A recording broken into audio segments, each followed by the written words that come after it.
He wasn't supposed to leave her alone and abandoned. He was the only one who knew the truth and truly understood. The only one who knew her secrets and her darkest shame.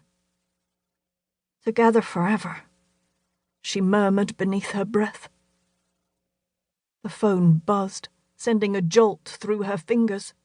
Without thinking about it, Sheehan clicked through to the message and scanned the screen. Bile raced up the back of her throat. "You deserve to rot in hell for what you did to him, you fucking bitch." Sheehan's hands shook so badly she dropped the phone onto the coverlet. How could they all think she was the one responsible for his death? Aidan had committed suicide. The phone let go another plaintive beep, and the message that flashed on the screen this time left Sheehan in no doubt as to the depths of her so-called friend's hatred. "You should kill yourself, slag." Closing her eyes, she drew her knees to her chest and wrapped her arms around her legs. Gently, she rocked back and forth on the bed. It wasn't fair. She wasn't the cause of this. She hadn't done anything wrong. The lies they'd made up about her were just that, twisted and bitter lies.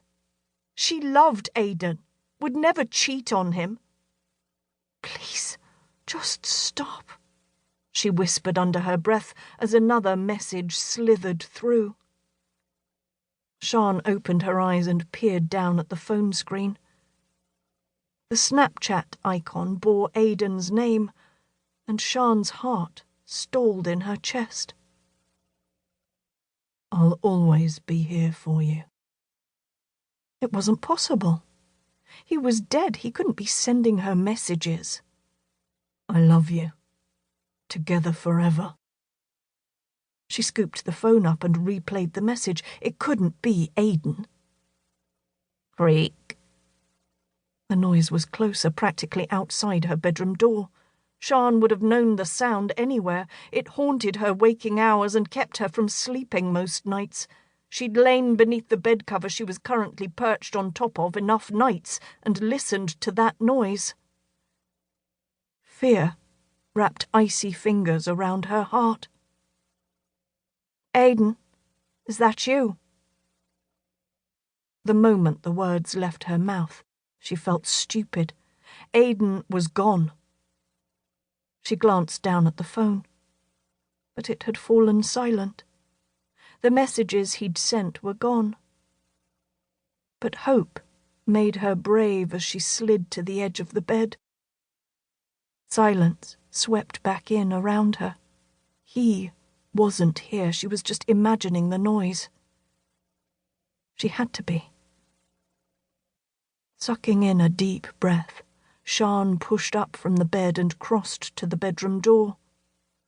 Steeling her resolve, she jerked the door open and peered out into the darkened hall. Nothing. The landing was empty. Stepping out into the hall, she scanned the staircase and found none of the imagined horrors waiting for her there. "Hello?" The house tossed her voice back to her in the form of an echo.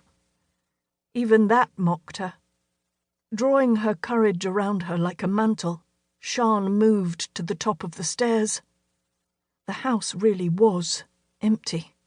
Her mind was just creating scenarios that would bring Aidan back to life again. Retreating to the safety of her room, Sheehan sat on the edge of the mattress and picked up her can of pop. The fizzy liquid slid down her throat, causing her to cough. She finished the drink and slipped fully clothed beneath the bedsheets and tugged them over her head. Her tongue tingled with the remnants of the bubbles. At least the other messages had slowed to a trickle.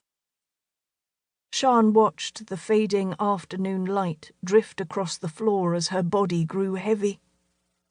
She couldn't even pull a sickie in the morning. Nigel would be here all day, and the last thing Sheehan wanted was to spend the day alone with him.